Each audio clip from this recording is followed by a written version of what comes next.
তো নমস্কার ইউটিউববাসী, আজকের এই ভিডিওতে আমরা শিখব স্কোয়ার ফুটের হিসাব। বন্ধুরা, এখানে দুইটি ছবি দেখতে পাচ্ছেন।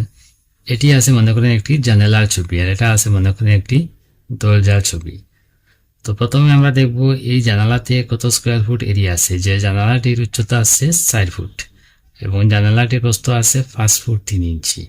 তো বন্ধুরা, ভিডিওটি শুরু করার আগে একটা রিকোয়েস্ট আমার কাছে, যদি চ্যানেলে প্রথমবার ভিজিট করে থাকেন তাহলে ভিডিওটিতে একটি লাইক দিয়ে চ্যানেলটি অবশ্যই সাবস্ক্রাইব করবেন। তো প্রথমে আমরা দেখি এই জানলাতে কত স্কোয়ার ফুট এরিয়া আছে। যে জানলাটির উচ্চতা আছে 4 ফুট আর জানালাটির প্রস্থ আছে 5 ফুট 3 ইঞ্চি। আমরা এই হিসাবটি স্কোয়ার ফুটের বের করব। এর জন্য আমরা এখানে ইঞ্চি থেকে প্রথমে ফুটে নিয়ে নেব। তো 3 ইঞ্চিকে যদি আমরা ফুটে নিই তাহলে 12 দিয়ে আমরা 3 ইঞ্চিকে ভাগ করব।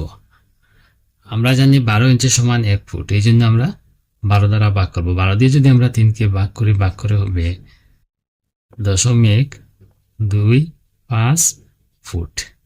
তো 3 ইঞ্চিকে ফুটে কনভার্ট করে পেলাম আমরা 0.25 ফুট।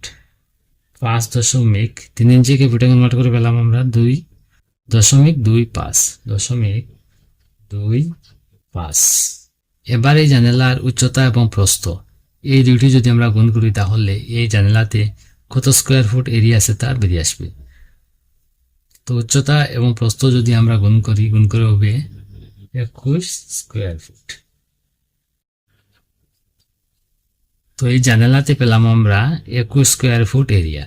আর এই দরজাতে আছে উচ্চতা আছে 7 ফুট এবং প্রস্থে আছে 3.5 ফুট। তো এই দরজায় কত স্কোয়ার ফুট এরিয়া আছে আপনারা কমেন্টের মাধ্যমে অবশ্যই জানাবেন। ধন্যবাদ।